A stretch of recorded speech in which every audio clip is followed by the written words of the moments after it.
नमस्कार दोस्तों, मैं अशोक कुशवाहा। आपको ईवीएस की क्लास में दोस्तों हमने काफी कंप्लीट कर चुके हैं। आवास टॉपिक कंप्लीट हो चुका है। आवास को हमने 3 पार्ट में देखा था।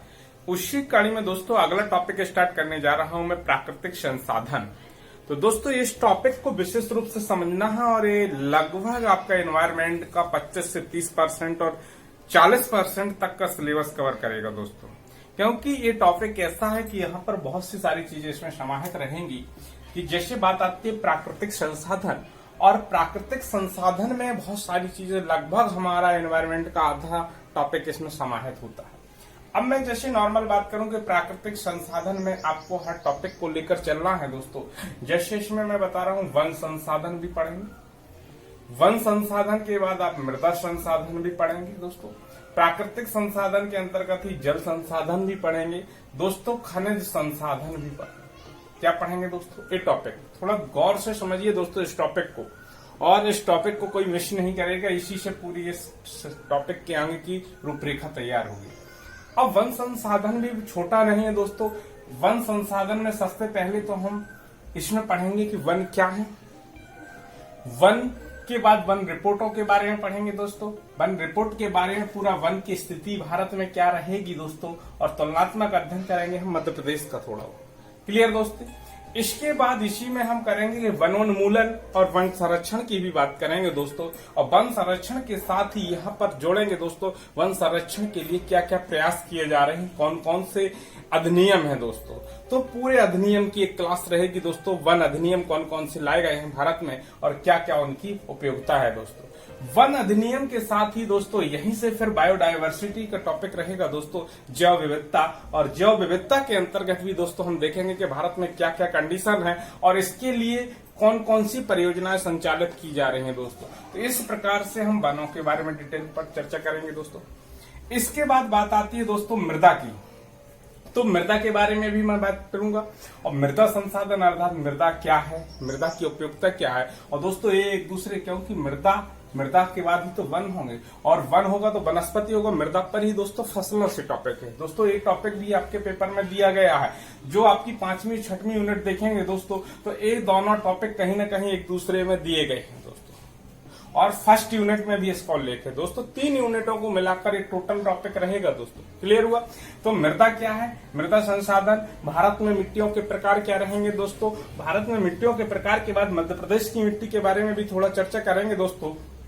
और मिट्टी की टॉपिक पार्ट में बांटने के बाद किस मिट्टी का उपयोग किस फसल के लिए दोस्तों, तो यहीं से फिर हमारा फसल भी जुड़ जाएगा, क्योंकि आपका टॉपिक दिया है कि मृदा के बाद कौन कौन सी फसलें होती हैं। तो दोस्तों फसलों के बारे में करेंगे। क्लियर? तो इसका अध्ययन करेंगे। जल संसाधन दोस्तों इसमें भी दिया गया है कि जल स्रोत क्या रहेंगे भारत और मध्य प्रदेश। जल स्रोत की कंडीशन देखेंगे कि टोटल हम पृथ्वी की बात करेंगे, उत्तरी गोलार्ध दक्षिणी गोलार्ध की भी चर्चा करूंगा दोस्तों। इसमें भारत की स्थिति में जल स्रोत की बात करेंगे कि कौन कौन से जल स्रोत है, और जल स्रोत में कौन कौन से मानव के लिए उपयोगी जल स्रोत हैं, और इसके लिए बहुत सारी परियोजनाएं हैं दोस्तों, उन पर भी चर्चा करेंगे दोस्तों। फिर इसके बाद खनिजों की भी बात करेंगे। और जब ये टॉपिक कंप्लीट होंगे दोस्तों, फसल भी होगा, वन भी होगा, खनिज होगा, इन्हीं पर आधारित दोस्तों एक टॉपिक रहेगा उद्योग और धंधे। कौन सा दोस्तों? उद्योग धंधे। ये टॉपिक भी आपका यूनिट 2 के अंतर्गत दिया गया है दोस्तों, उद्योग धंधे। तो दोस्तों यहीं से फिर ये टॉपिक भी कनेक्ट होगा कि उद्योग धंधे क्या है दोस्तों। तो वन पर आधारित उद्योग धंधे भी हम देखेंगे, फसलों पर आधारित उद्योग धंधे भी देखेंगे दोस्तों, खनिज पर आधारित उद्योग धंधों की भी चर्चा करेंगे दोस्तों। तो ये बेसिक रहेगा दोस्तों। और इसी में फिर दोस्तों पारिस्थितिक तंत्र को भी देखेंगे। वन संसाधन के अंतर्गत दोस्तों पारिस्थितिक तंत्र का भी उल्लेख मिलेगा। पारिस्थितिक इकोलॉजी सिस्टम के बाद दोस्तों यहीं पर फिर ग्लोबल वार्मिंग, ओजोन परत, यहाँ पर इसकी भी चर्चा करेंगे दोस्तों। एसिड रेन, अम्लीय वर्षा की भी बात करेंगे दोस्तों। यहीं से दोस्तों जब ये सारी चीजें आएंगी तो प्रदूषण का टॉपिक भी इसी में समाहित किया गया है कि वायु प्रदूषण, जल प्रदूषण, ध्वनि प्रदूषण की भी बात करेंगे, मृदा प्रदूषण की भी बात करेंगे।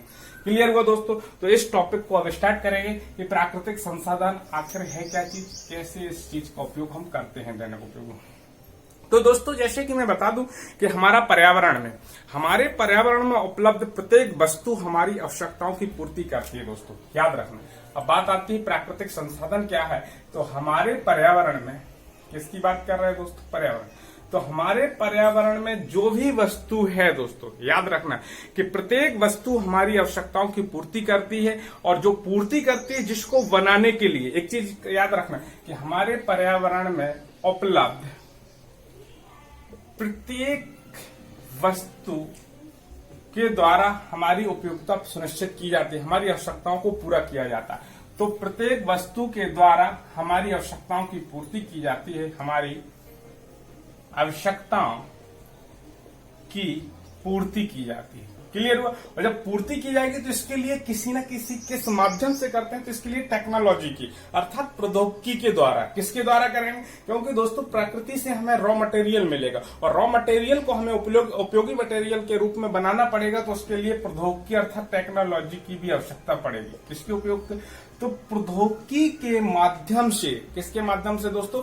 प्रौद्योगिकी के माध्यम से फिर जो तैयार होता है वो प्राकृतिक संसाधन से उपयोग समस्त वस्तुओं को मानव की आवश्यकताओं के लिए उपयोग में लिया जाता है दोस्तों। इसको फिर एक यहीं से जोड़ेंगे कि आर्थिक रूप से भी और सांस्कृतिक रूप से मान होना चाहिए। तो आर्थिक रूप से संभाव्य होता है, अर्थात संभव होता है, आर्थिक रूप से संभव, और सांस्कृतिक रूप से मान होना चाहिए, सांस्कृतिक रूप से मान।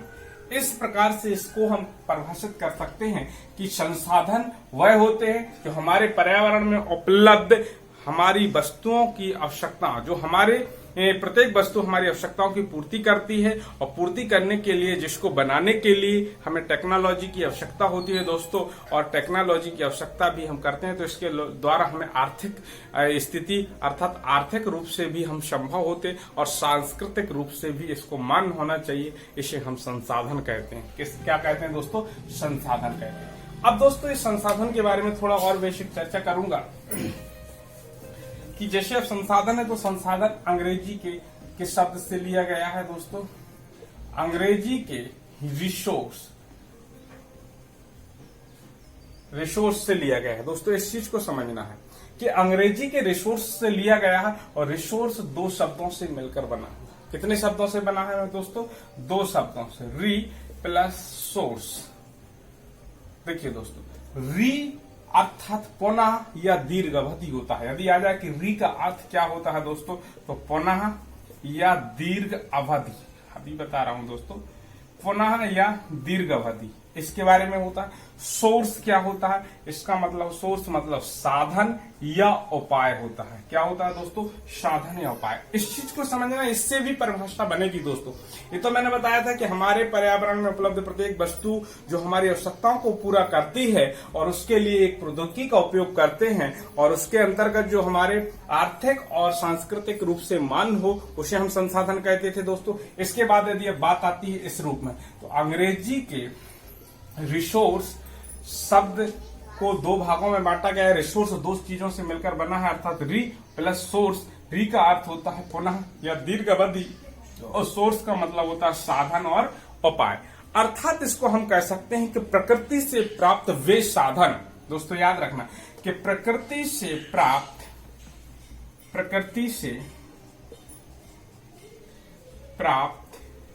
वे साधन। अब देखिए, प्रकृति से प्राप्त वे साधन जिन पर कोई जैविक, अब दोस्तों किसका जैविक समुदाय होता है? तो जैविक। प्रकृति से प्राप्त वे साधन जिन पर जैविक समुदाय। अब दोस्तों ये चीज दो शब्द आए हैं कि जिन वे साधन है जिन पर कोई जैविक समुदाय क्या करता है?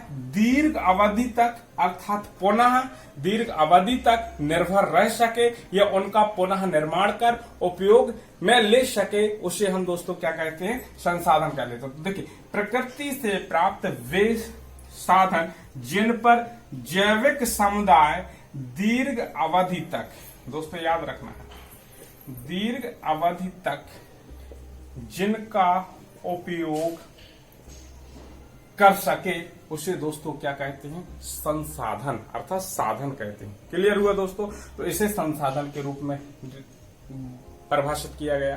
तो दोस्तों याद रखना, जिसका पुनः निर्माण कर सके या दीर्घ अवधि तक प्रयोग कर सके, ऐसे साधन या उपाय दोस्तों क्या कहलाते हैं? संसाधन अर्थात रिसोर्स कहलाते हैं। क्लियर हुआ दोस्तों? अब संसाधन को दोस्तों बांटा दो भागों में गया है। कितने भागों में बांटा गया दोस्तों? दो भागों में बांटा गया। इस चीज को समझिए दोस्तों, संसाधन को दो प्रकार से बांटा गया है। अब जैसे कि अभी मैंने बात की थी, एक प्राकृतिक संसाधन के रूप में होता, एक मानवीय संसाधन के रूप में। किसके रूप में? प्राकृतिक संसाधन। और दूसरा होता है दोस्तों मानवीय संसाधन। अब इनके बारे में देखेंगे। क्लियर हुआ दोस्तों? पहले हमने संसाधन रिसोर्स को देखा, फिर नेचुरल रिसोर्स की बात करेंगे और ह्यूमन रिसोर्स की बात करेंगे कि ये कैसे होते हैं दोस्तों। इसके बारे में चर्चा मैं डिटेल से कर रहा हूं। देखिए दोस्तों, तो दोस्तों बात आती है प्राकृतिक संसाधन। अब वे संसाधन जो प्रकृति से प्राप्त होते हैं, प्रकृति से प्राप्त होते हैं, प्राकृतिक संसाधन कहलाते हैं दोस्तों। क्लियर हुआ? जैसा कि नाम है वैसे ही हमें उसकी डेफिनेशन बन जाती है दोस्तों। तो वे संसाधन जो प्रकृति से प्राप्त होते हैं अर्थात मनुष्य को निःशुल्क प्राप्त होते हैं, अर्थात एक उपहार के रूप में, प्रकृति से हमें किस रूप में? एक उपहार के रूप में प्राप्त होते हैं। इस प्रकार के संसाधन दोस्तों हमारे क्या कहलाते हैं? प्राकृतिक संसाधन कहलाते हैं। जैसे एग्जाम्पल के रूप में यदि आप समझेंगे कि सूर्य का प्रकाश दोस्तों क्या रहेगा? सूर्य का प्रकाश कैसा रहेगा दोस्तों? प्रकृति से प्राप्त संसाधन है। इसके द्वारा दोस्तों कई प्रकार के कार्य करते जाते हैं। अभी नवीकरणीय और अनवीकरणीय ऊर्जा के बारे में भी चर्चा करूंगा। इसके बाद मृदा संसाधन की बात करें दोस्तों, जल संसाधन की बात करते हैं दोस्तों। इस सारे के सारे दोस्तों हमें कहां से प्राप्त होते हैं दोस्तों? हमें प्रकृति से प्राप्त होते हैं। वन की बात करें, इस सारी कहां से मिलते हैं? हमें प्राकृतिक संसाधन कहलाते हैं। अब दोस्तों यही एक बात आती है कि मानवीय संसाधन क्या होता है दोस्तों? मानवीय संसाधन वे संसाधन कहलाते हैं कि जो मिलते तो हमें प्रकृति से। दोस्तों सुनना इस चीज को कि मानवीय संसाधन वे संसाधन कहलाते हैं जो प्रकृति से प्राप्त होते हैं, परंतु वह अपने मूल रूप को बदल करके प्राप्त होते हैं। देखिए दोस्तों, वे संसाधन जो प्रकृति से प्राप्त होने के पश्चात अपना मूल रूप बदलकर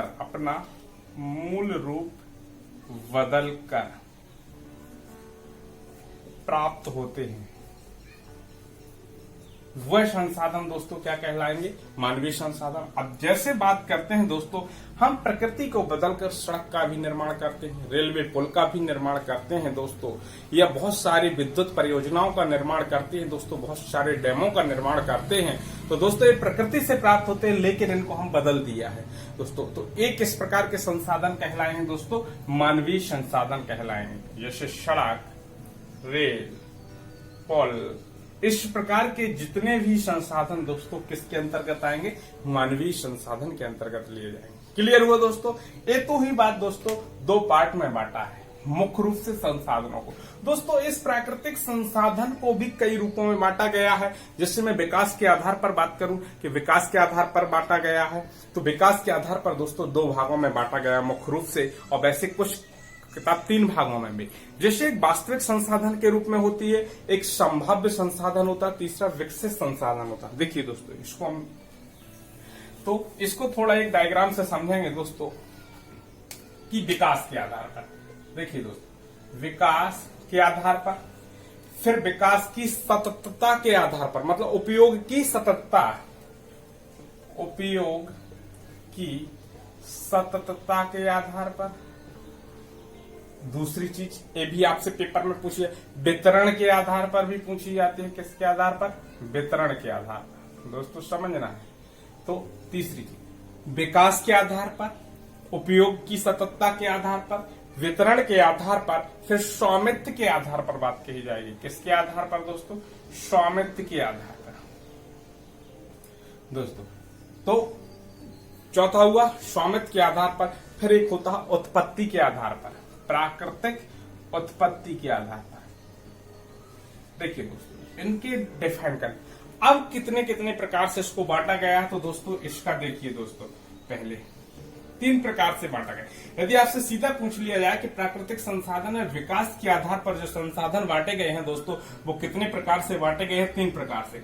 एक होता है वास्तविक संसाधन, वास्तविक, दूसरे होते हैं संभाव्य, और तीसरे होते हैं दोस्तों विकसित। क्लियर हुआ? तो ये 3 पहले देखना, नाम याद रखिए दोस्तों पहले। इसके बाद हम उपयोग की सततता के आधार पर, दोस्तों ये सबसे ज्यादा पेपर में पूछा जाने वाला क्वेश्चन है। उपयोग की सततता के आधार पर नवीकरणीय और अनवीकरणीय। देखिए दोस्तों, इनके नाम बहुत ज्यादा पूछे जाए। नवीकरणीय और अनवीकरण। नवीकरणीय मतलब असमाप्त, जो असमाप्त होते हैं, इसको गैर परंपरागत भी बोलते हैं दोस्तों, गैर परंपरागत संसाधन भी बोलते हैं।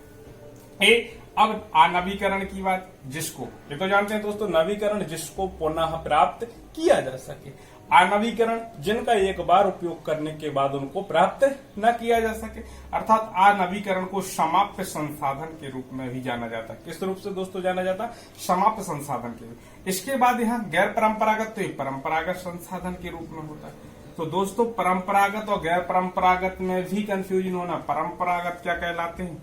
अनवीकरणीय। और गैर परंपरागत क्या कहलाते हैं दोस्तों? नवीकरणीय ऊर्जा स्रोत। क्लियर हुआ? इसके बाद दोस्तों हम बात करेंगे वितरण के आधार पर। अब दोस्तों वितरण को भी 2 भाग में बांटा गया है। एक सर्वव्यापक की बात कही गई है। किसकी बात कही गई है दोस्तों? सर्वव्यापक। और दोस्तों दूसरा कहा गया है स्थानिक। क्या कहा गया? स्थानिक आधार। देखिए सर्वव्यापक की बात कहेंगे, यूनिवर्सल रहेगा दोस्तों। ऐसे संसाधन जो पूरे विश्व में हमें देखने को मिलते हैं, इस प्रकार के संसाधन जो हमें हर जगह उपलब्ध होते हैं दोस्तों। हमारी पूरी पृथ्वी की बात करें या ब्रह्मांड की बात करें, पृथ्वी की बात करेंगे, तो हमारी पृथ्वी पर जो सभी जगह हमें उपलब्ध हो सके, इस प्रकार के संसाधन सर्वव्यापक संसाधन कहलाएंगे दोस्तों। और स्थानिक संसाधन वह संसाधन होंगे जो किसी एक स्थान विशेष पर प्राप्त होते हैं दोस्तों। जैसे किसी बात करूं कि हीरे का उत्पादन दोस्तों, तो यदि अफ्रीका महाद्वीप की बात करेंगे, सबसे अधिक अफ्रीका महाद्वीप में, भारत में भी हीरे का उत्पादन की बात करेंगे तो मध्य प्रदेश का पन्ना जिला दोस्तों रहेगा। कि एकमात्र मध्य प्रदेश का पन्ना जिला और छतरपुर जिला है जहां पर हीरे का सबसे अधिक उत्पादन दोस्तों किया जाता है। इसके बाद भी आंध्र प्रदेश और कर्नाटक में कुछ मात्रा में दोस्तों हीरे का। तो एक स्थान विशेष पर कोई भी खनिज पदार्थ जो प्राप्त होता है वो स्थानिक विशेष कहलाता है। क्लियर हुआ दोस्तों? ये रहेगा। तो ये 2 प्रकार से इसको बांटा गया। फिर बात आती है स्वामित्व के आधार पर। कितने आधार पर दोस्तों? स्वामित्व के आधार पर। तो इसमें भी दोस्तों व्यक्तिगत अर्थात निजी की बात कही जाएगी, फिर सामुदायिक की बात कही जाएगी। तो देखिए दोस्तों इसको 4 भागों में बांटा गया। निजी स्वामित्व के आधार पर, सामुदायिक संसाधन, निजी संसाधन जो व्यक्तिगत हित के लिए दोस्तों उपयोग में लिए जाते हैं, वे संसाधन जो व्यक्ति स्वयं डेवलप करता है और एक निजी हित के लिए होते हैं, अर्थात व्यक्तिगत हित के लिए पूर्ति के लिए उपयोग में किए जाते हैं, ऐसे संसाधन क्या कहलाते हैं दोस्तों? निजी संसाधन कहलाएंगे। दोस्तों आती है बात सामुदायिक संसाधन की। तो सामुदायिक संसाधन क्या कहलाएंगे दोस्तों? जिस पर पूरे समुदाय निर्भर रहता है, जिस पर पूरे समुदाय की काम करने की प्रकृति होती है दोस्तों, सामुदायिक होते हैं दोस्तों। जिस पर पूरे समुदाय की संपत्ति के रूप में काम करता है दोस्तों। इसके बाद होते हैं राष्ट्रीय, क्या होते हैं? राष्ट्रीय संसाधन, और एक होते हैं अंतर्राष्ट्रीय संसाधन। देखिए दोस्तों इस चीज को समझ। अब सामुदायिक और निजी में दोस्तों अंतर क्या होता है दोस्तों? इसके एग्जाम्पल पेपर में आपसे पूछे जा सकते हैं कि निजी संसाधन क्या कहलाते हैं। व्यक्तिगत हित के लिए, जैसे दोस्तों हमारा कोई भी आदमी व्यक्ति है और वो एक अपना तालाब खोले है, तालाब अपने खेत पर तालाब का निर्माण करवाया दोस्तों, तो एक संसाधन के रूप में, लेकिन तालाब में उसने मछली पालन करवाया दोस्तों, तो वो एक प्रकार से कैसा कहलाएगा दोस्तों? निजी संसाधन कहलाएगा। यदि उसने अपना स्वयं का एक अपने खेत में दोस्तों, जो उसके द्वारा शासन के द्वारा निर्धारित भूखंड है, उस पर एक पार्क का निर्माण कराया या कोई भी प्रकार के एक संसाधन डेवलप किया, तो उस प्रकार का संसाधन दोस्तों क्या कहलाएगा? निजी संसाधन कहलाएगा। क्लियर हुआ दोस्तों? इसके बाद बात आती है समुदाय। तो दोस्तों जैसे नगर पालिका की बात करें, नगर निगम की बात करें, ग्राम पंचायत की बात करें, दोस्तों इनके द्वारा जो भी संसाधन उपलब्ध कराए जाते हैं, जैसे पार्क की भी बात करें, हम शमशान घाट की बात करें, तालाब की बात करते हैं दोस्तों, इस प्रकार के संसाधन दोस्तों किसके अंतर्गत लिए जाएंगे? सामुदायिक। जैसे शमशान घाट की बात करें, तालाब की बात करें, और भी जितने दोस्तों, यदि ग्राम पंचायत स्तर पर दोस्तों पार्क की भी बात करते हैं, तो ये सारे के सारे संसाधन किस प्रकार के कहलाएंगे दोस्तों? सामुदायिक संसाधन कहलाएंगे। क्लियर हुआ दोस्तों? इसके बाद दोस्तों अब राष्ट्रीय संसाधन की बात कही जाती है। किसकी बात कही जाती है दोस्तों? राष्ट्रीय संसाधन, जो हमारे नेशनल लेवल पर दोस्तों डेवलप किए जाते हैं। अब वो नेशनल लेवल पर क्या होते हैं दोस्तों? सड़क की बात करी जाए, रेलवे की बात कही जाएगी, नहरों की बात कही जाएगी। इस प्रकार के जो संसाधन डेवलप किए जाते हैं दोस्तों, वो किस प्रकार के संसाधन कहलाते हैं? राष्ट्रीय संसाधन। तो इस सड़क की भी बात हो सकती है, रेलवे की बात हो सकती है, नहरों की बात हो सकती है। इस प्रकार के संसाधन संपूर्ण क्या कहलाते हैं दोस्तों? राष्ट्रीय संसाधन कहलाते हैं। अब दोस्तों बात आती है अंतर्राष्ट्रीय। ये बहुत इंपॉर्टेंट है, क्वेश्चन में पेपर में पूछा जा सकता है दोस्तों। अब अंतर्राष्ट्रीय संसाधन क्या होते हैं दोस्तों? आपको मालूम होना चाहिए प्रत्येक देश, अब यदि मैं बात करूं दोस्तों भारत की, यहाँ पर मानचित्र ने छोटा सा बना रहा हूं दोस्तों। यदि भारत की स्थिति में देखें, और दोस्तों ये अरब सागर लगा हुआ है, नीचे हिंद महासागर है, बंगाल की खाड़ी है दोस्तों, समझना, बंगाल की खाड़ी, और ये नीचे हिंद महासागर है। क्या है दोस्तों? हिंद महासागर, ये अरब सागर। दोस्तों हर देश की एक कंडीशन होती है, ये चीज समझना है दोस्तों। कोई भी देश होता है तो जो उसकी तटीय सीमा होती है दोस्तों, इस चीज को समझना है दोस्तों। जो ये तटीय सीमा होती है, तटीय सीमा से वह मात्र 200 किलोमीटर की दूरी तक के क्षेत्र का ही उपयोग कर सकता है दोस्तों। ये चीज याद रखना कि अंतर्राष्ट्रीय संसाधन की बात आती है तो प्रत्येक राष्ट्र अपनी तटीय सीमा से मात्र 200 किलोमीटर के क्षेत्र तक, इसको भी दोस्तों अलग अलग बांटा गया कि 20 किलोमीटर तक क्या रहेगी, 70 से 80 किलोमीटर तक क्या रहेगी, और 200 किलोमीटर तक के क्षेत्र में यहाँ पर दोस्तों अनुसंधान होते हैं दोस्तों, रिसर्च किए जाते हैं बड़े बड़े। जैसे हमारे इसरो के द्वारा बहुत सारे अनुसंधान किए जाते हैं, वो दोस्तों 200 किलोमीटर और 100 किलोमीटर के बीच के एरिया में किया जाता है दोस्तों। अभी जब हम अंतरिक्ष पढ़ेंगे तो वहां इसकी और डिटेल चर्चा करूंगा मैं। तो अभी यहाँ पर बात मैंने कही, यदि आपसे पूछा 200 किलोमीटर तक के समुद्र का उपयोग ही वह राष्ट्र कर सकता है, और 200 किलोमीटर के बाद के समुद्र पर उस राष्ट्र का अधिकार नहीं होता है दोस्तों।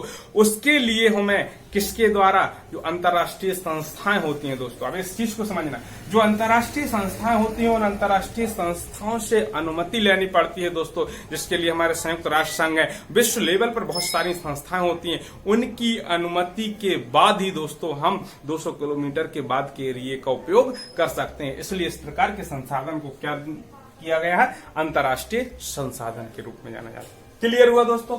इसी के बाद यदि आपसे नॉर्मल पूछा जाए, प्राकृतिक संसाधन या प्रकृति की उत्पत्ति के आधार पर एक जैविक संसाधन होता है। क्या होता है दोस्तों? जैविक होता, और दूसरा अजैविक होता, अर्थात निर्जीव की बात कही जाएगी। अजैविक, जैविक में सजीव बात कही जाएगी, और यहाँ पर निर्जीव की बात कही जाएगी। इसकी बात कही जाएगी निर्जीव। दोस्तों एक बात थोड़ा यहाँ समझेंगे, इसको मैं डिटेल नहीं बता पाया तो इसको समझेंगे दोस्तों। मैंने चर्चा की थी केवल 3 संसाधन, थोड़ा थोड़ा इसको डिस्क्राइब भी देखेंगे और डिटेल में जाएंगे। विकास के आधार पर दोस्तों, जैसे मैंने बताया था, 3 प्रकार से संसाधन को बांटा गया है। एक वास्तविक संसाधन, संभाव्य संसाधन और विकसित संसाधन। अब दोस्तों इनके बारे में थोड़ा हमें डिटेल होना चाहिए, जैसे पेपर में आपसे क्वेश्चन पूछे जा सकते कि वास्तविक संसाधन होते क्या हैं दोस्तों? वे संसाधन दोस्तों क्या कहलाएंगे? वे संसाधन जिनकी मात्रा निश्चित होती है, मात्रा निश्चित होती है या ज्ञात होती है दोस्तों, इस चीज को समझना।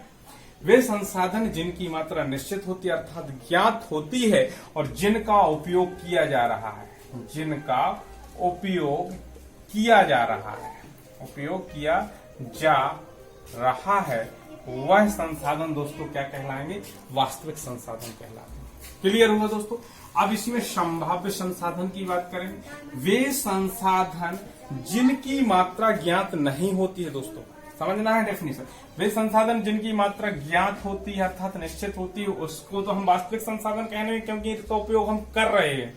और वे संसाधन जिनकी मात्रा ज्ञात नहीं होती है लेकिन भविष्य में संभावना होती है कि इसके द्वारा हम इतनी मात्रा का उत्पादन कर सकते हैं। अभी इसका हमने खोज नहीं किया कि कितना, ये तो हमें जानकारी मिल गई कि यहाँ पर संसाधन है, इसके स्रोत हैं, लेकिन उसकी मात्रा भी ज्ञात नहीं हुई है, ना ही उसका उपयोग किया जा रहा है। और भविष्य में उपयोग किया जा सकता है दोस्तों, तो ये बात याद, भविष्य में इसका उपयोग किया जाएगा, भविष्य में इसका उपयोग किया जाएगा।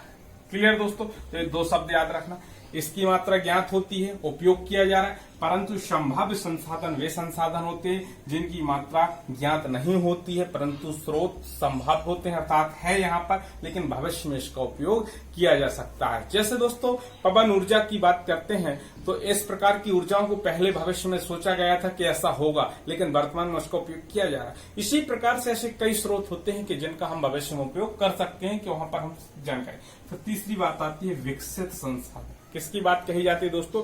विकसित संसाधन। वे संसाधन दोस्तों याद रख, वे संसाधन जिनका सर्वेक्षण कर लिया गया हो, क्या कर लिया गया? सर्वेक्षण कर लिया गया हो और वहां का ज्ञात भी हो चुकी है कि हमें इसकी कितनी उपयोग की गुणवत्ता और मात्रा अभी हम ज्ञात कर सकते हैं। तो बात याद करें, वे संसाधन जिनका सर्वेक्षण किया जा चुका हो और जिनकी मात्रा और गुणवत्ता, दोस्तों याद रखें, मात्रा और गुणवत्ता की जानकारी भी प्राप्त कर ली गई हो, और इस प्रकार के संसाधन हमारे क्या कहलाएंगे दोस्तों?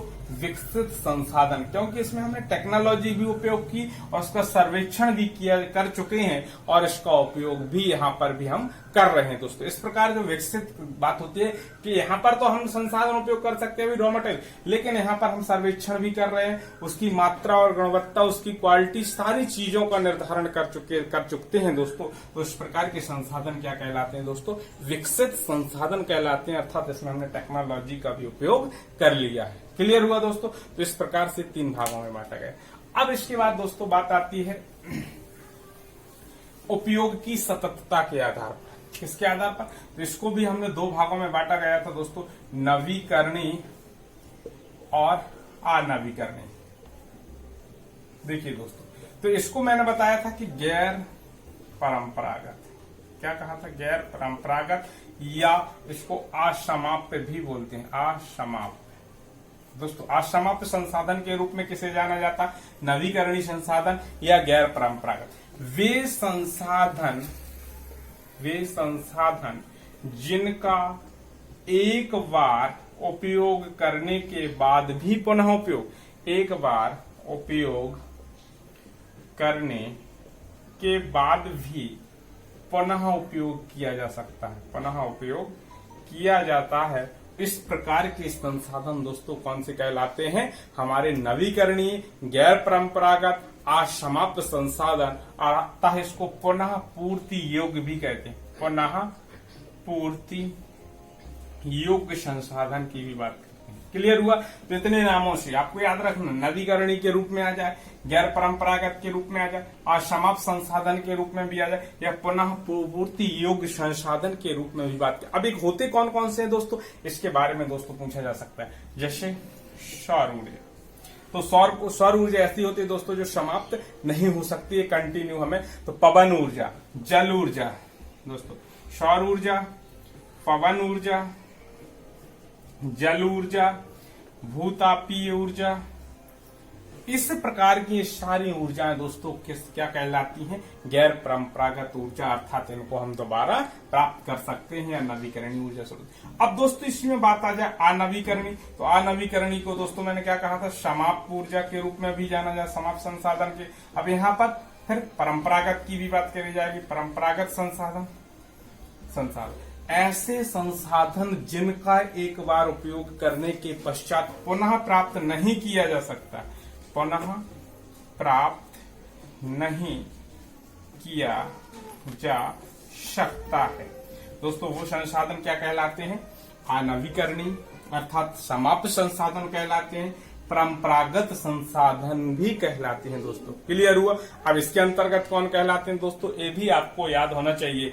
जैसे कि जितने भी खनिज पदार्थ हैं दोस्तों, खनिज ऊर्जा से संबंधित, खनिज ऊर्जा से जितने भी हमारा कोयला हुआ, पेट्रोल हुआ, यूरेनियम हुआ, इस सारे के सारे किसके अंतर्गत रहे, खनिज ऊर्जा अर्थात प्राकृतिक ऊर्जा की भी बात की जाएगी। प्राकृतिक ऊर्जा पेट्रोल, डीजल, पेट्रोल, कोयला, यूरेनियम, ये दोस्तों किसके एग्जाम पर रहेंगे हमारे, तो पेट्रोल की भी बात करें, कोयला, यूरेनियम, खनिज ऊर्जा, प्राकृतिक ऊर्जा, इस समस्त प्रकार के कैसे संसाधन रहेंगे दोस्तों, अनवीकरणीय ऊर्जा।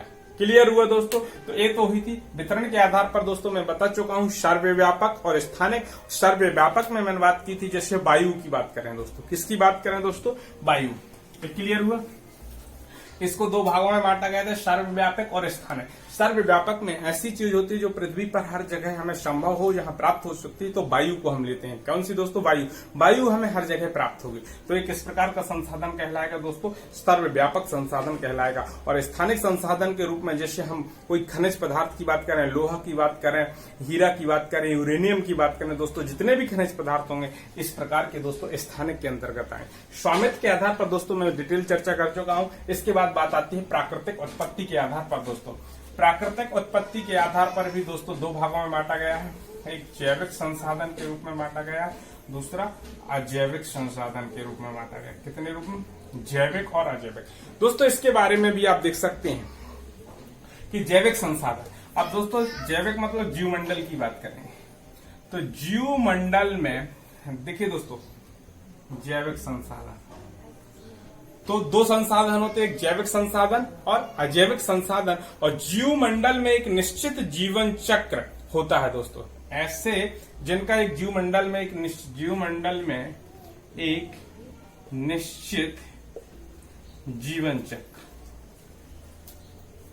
चक्र होता है जिसका, उस प्रकार के संसाधन को दोस्तों क्या कहते हैं, जैविक संसाधन कहते हैं। और जिनका जीवमंडल में एक निश्चित जीवन चक्र नहीं होता है दोस्तों, जिनका एक निश्चित जीवन चक्र नहीं होता है दोस्तों, याद रखना, निश्चित जीवन चक्र नहीं होता है, उसे दोस्तों क्या कहते हैं, अजैविक संसाधन कहते हैं। अर्थात एक जीवन चक्र का अभाव होता है। अब दोस्तों इसमें क्या रहेगा, जैसे कि कोयला, इसमें भी बात करूंगा दोस्तों, जितने भी निर्जीव पदार्थ की बात करेंगे, अजैविक में निर्जीव की बात करेंगे दोस्तों, इस चीज को भी समझना, और जैविक में सजीव की बात करेंगे। सजीव क्या होगा, जो सजीव होगा उसका एक जीवन चक्र चलेगा दोस्तों जीवमंडल में, और जो अजैविक होगा अर्थात निर्जीव होगा उसका एक जीवन चक्र नहीं होगा दोस्तों, क्योंकि जीव सजीव होगा तो सजीव का तो एक जीवन चक्र चलता है दोस्तों, एक प्रजनन क्षमता निरंतर बढ़ती रहती है उपयोग के आधार पर।